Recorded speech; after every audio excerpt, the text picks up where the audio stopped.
नमस्कार मित्रों, मैं आरती कंडवाल।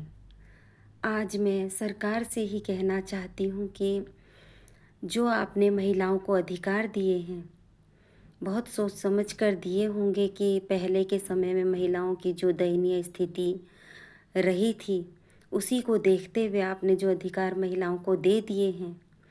लेकिन ये अधिकार बहुत गलत रूप में महिलाओं ने लिए हैं और बहुत सी महिलाओं ने इन अधिकारों का इतना दुरुपयोग किया है कि आज शर्म आती है हमें कि हमें ये अधिकार मिलने ही नहीं चाहिए थे। आज अगर हम देखते हैं महिलाओं का रूप, तो वो एक ऐसी ममताहीन माँ है जो अपने बच्चों को छोड़कर भाग रही हैं, 2-3 बच्चों को छोड़कर भाग रही हैं और प्रेमी के साथ भाग रही हैं। आज हम देखते हैं कुछ बेटियों को जो रिश्ता करती हैं और कभी सगाई के बाद या कभी शादी के बाद उन पतियों को, उन मंगेतर को जाकर मार रही हैं। आज ऐसा दौर है, ऐसा शर्म की बात है, शर्म आती है इन अधिकारों पर मुझे कि आज बेटियां या बहुएं घर के अंदर से अश्लील वीडियो बनाकर सोशल मीडिया में डाल रही हैं और आज कोई उनको बोलने वाला नहीं है। अगर उनके पति उनको बोलते हैं, रोकते हैं, टोकते हैं, तो उन पर गलत इल्ज़ाम लगाकर, दहेज का इल्ज़ाम लगाकर या शोषण का इल्ज़ाम लगाकर, किसी भी तरह से ऐसा इल्ज़ाम लगाकर उन्हीं को उल्टे वो जेल भिजवा देती हैं, उन्हीं पर वो मुकदमे चलवाती हैं। तो आप ऐसे अधिकार आपने उनको दे तो दिए, पर आपने देखा कि किन महिलाओं तक कौन से अधिकार पहुंच रहे हैं। हाँ, जिन्हें ज़रूरत है, मैं मानती हूँ बहुत सी बेटियाँ बहुत दुखी हैं, अभी भी बहुत बेटियों की हत्या हो जाती है, बलात्कार हो रहे हैं। उन बच्चों के लिए अलग बात है, उन बेटियों के लिए अलग बात है, महिलाओं के लिए। लेकिन ये देखना भी आप ही लोगों का काम है कि आप लोग देखें कि कौन लोग इनका गलत उपयोग कर रहे हैं।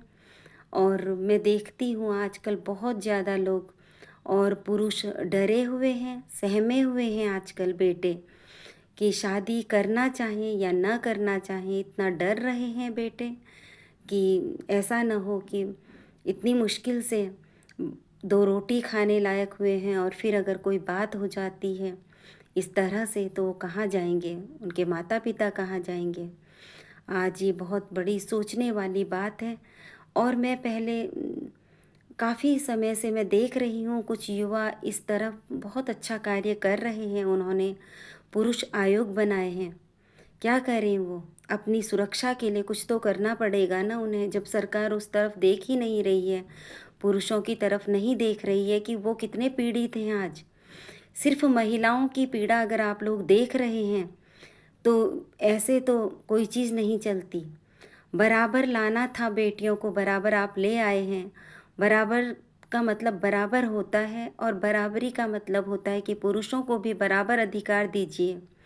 ये नहीं कि हर अधिकार महिलाओं तक सीमित हो जाएं, महिलाएं झूठी रिपोर्ट लिखवा दें और पुरुष जेल के अंदर पाए जाएं।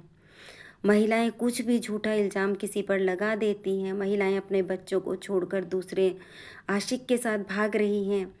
और 1-2 जगह तो मैं देख रही हूँ कि वो वापस आकर फिर पति के साथ रहना चाहती हैं। कैसे रखेगा वो पति उन्हें, बताइए?